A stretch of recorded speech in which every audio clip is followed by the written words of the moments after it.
We saw the background for Kant earlier in the section on religion and philosophy, so all that stuff remains true. He died and still did. Now we turn to the introduction to Kantian ethics. Now Kant split reason into two general types, theoretical and practical. Now, like many philosophers, he uses terms in a way that might be somewhat confusing because we already have, say, perfectly good normal usage for them, and they get made into technical terms. So we tend to think of theoretical reason in everyday life as involving, well, something, highly abstract, reasoning about theories. And then with practical reason, we would tend to think of that as, well, being able to do very useful everyday things. Like, for example, knowing how to, swap out the locks on a door, knowing how to, fix a computer. But Kant defines them rather differently. So how does he do it? Well, for him, theoretical reason is reason that gives you knowledge about the world of experience. And in his, kind of poetic view, this deals with the starry heavens, hence the Van Gogh painting there, and physical nature. Now, Kant, like many of the philosophers living in that time and before, accepted that physical bodies, objects and stuff, would be governed by scientific laws. And the time period Kant was Kanting, it's after Newton, and science is what we consider modern science is really getting rolling. Now, we experience bodies from the outside, but we also experience ourself, personhood, from both the outside, namely encountering other people, and inside, our own, personal self. Now, this segues into Kant's view of practical reason, in terms of like what's in there. Kant claims that people also feel the pull of the moral law that's within us. And he draws an analogy, not original to him, but this law, he claims, is a governing principle. And so, like the laws governing natural objects, but also, of course, different. Now, while he splits reason into theoretical and practical, he also asserts, in a very Kantian move, that in the final analysis, there can be but one and the same reason which must be different only in application. So another kind of signature Kantian move is to say two things are different but really the same, or multiple things. But that's what he claims. So theoretical reason deals with, the science stuff of external objects. Practical reason, roughly put, deals with the moral law within. Kant wrote a lot of stuff. For his ethical works, he has two big ones. In 1785, The Foundation of the Metaphysics of Morals, and in 1787, The Critique of Practical Reason. And of course, his philosophical tour de force, the one that's so famous it even gets made fun of in cartoons, is The Critique of Pure Reason. So how did he do his ethical stuff? Well, his focus was on duties, not surprisingly, because he's going to be classified as a rule deontologist. He was also concerned with people's motives, and very importantly, the dignity and moral worth of people. And he believed, putting them into our spectrum of morality, he believed in an unchanging and absolute moral law. Now, in terms of the role of religion, because we talked about Kant earlier in the context of proving, God, he doesn't actually use God as a basis of his ethics. So he's not a divine command theorist, because he doesn't say that good and bad, right and wrong are set by God's decrees. One reason for this, among others, is that we can identify God with the greatest good as the greatest good, and we can regard historical religious figures as good. To do that, we need a pre-existing, a priori, prior to experience, concept of morality, concept of moral perfection. So to make sense of the claim that God is good and historical religious figures are good, we would need a standard of goodness, not based in God's commands. So how does he handle ethics itself? Well, Kant is kind of in the rationalist camp. How so? Well, unlike some other thinkers, he believes that morality cannot be, inferred from empirical facts about us. And there are some thinkers who take that view. The way you figure out ethics is you look at people, the way they're like, and then you derive morality from that. For example, our good dead friend Thomas Hobbes. Now, Kant was strongly influenced by our good dead friend David Hume. And there's a quote attributed to Kant that, Hume awoke him from his dogmatic slumbers. Now, Hume argued that, he didn't really argue, he just said that we cannot get an ought, what we should do, from what is. And he really just said it, he didn't really argue it. And since that time, philosophers have, kind of played the Hume is ought card by saying you can't get an ought from it is, without, again, much of the way of an argument. Now, Kant agrees with Hume. He says, yes, we cannot go from is, how things are, to how they ought to be. So then how does he get to ethics? Well, he uses his own variation on the Copernican Revolution. Our good dead friend Copernicus is, of course, famous for arguing against the geocentric view of the world in favor of the heliocentric view. So the geocentric view was that the Earth is the center of the solar system and everything revolves around it, which is not a stupid idea because from our observations, in today we still say things like the sun sets and rises. We don't say the Earth rotates around the sun. So even though we know better, it looks like everything is rotating around us. But Copernicus sorted it out in a variety of ways, for a variety of reasons, that we're revolving around the sun, which we now know to be true. So Kant wants to do a similar kind of revolution in ethics. So how does he do it? Well, he does this. If we cannot get our moral principles from what is experienced, then what he says we must do is our mind must apply its own rational principles of morality to these experiences. So instead of seeing the ethics out in the world and then getting our principles from them, we're applying our own principles of morality to the world. Now, an obvious problem here would be, you might be thinking this yourself at this point, if it's in our head, aren't we just kind of like hallucinating or making up morality, that we're just putting it out there? And Kant has to answer that, and he thinks he does, of course. Now, the emphasis on rationality for Kant is really important, because he thinks that acting morally is acting rationally, and immorality would be a form of irrationality, which in many ways is similar to our good dead friend Socrates. Socrates held the view that evil is a form of ignorance, that when people they're lacking in wisdom, that's why people are bad. And so Kant thinks that morality must be based on rationality, and he believes it comes from within. And he develops this, as we'll see in a bit, in the form of the categorical imperative. So in our excerpt from the fundamental principles of the metaphysics of morals, we begin by looking at the good will, and then we'll look at the categorical imperative.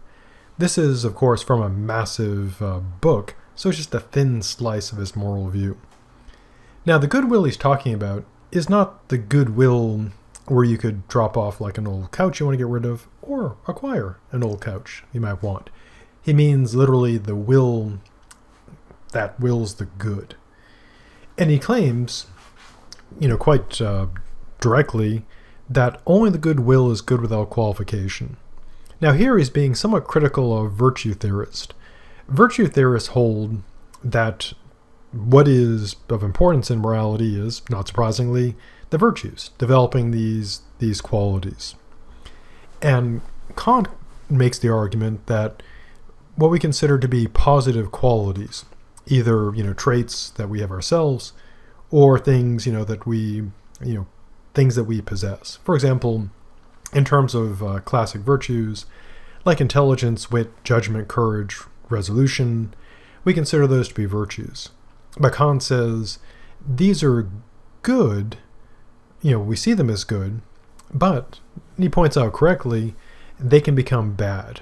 And he thinks they can become bad if you don't have a good will.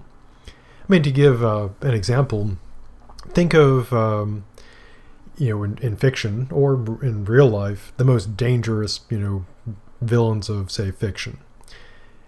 The ones in, kids' cartoons, the villains tend to be not very smart, have poor judgment, they're cowardly, they give up easily, etc. Because they're, villains suitable for kids' cartoons.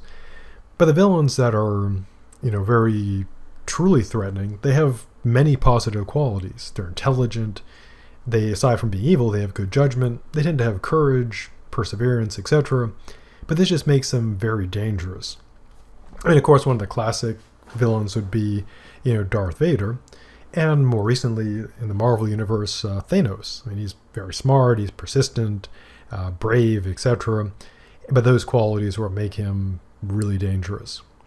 And things that we might possess, like power, riches, honor, health, and happiness, he says that we may see these as good, but they can inspire within us pride and presumption without a good will to correct them. Now, Kant is not the first person to, note this problem, that you can have these virtues and these qualities, these nice things, but one could still be terrible. Socrates did. He had this notion, rather Plato, depending on how you want to look at it, the importance of the unity of the virtues. That if a person just has some of them and not all of them, it's his clever rogue that we talked about during the cave. And so Socrates is well aware of this. Now, for Socrates, the problem was that the person didn't have the complete set of virtues. So they had some, enough to make them really dangerous, but not the ones that kept them from being evil. Now, in Kant's case, he's rejecting the idea that you just need more virtue. His idea is you need the good will, so you're willing the good, so those virtues don't get misused. And the same for other positive things like riches, etc. So he takes a bit of a shot at virtue theory. Then he takes a shot at consequentialism, civically utilitarianism, or any moral theory that focuses on happiness.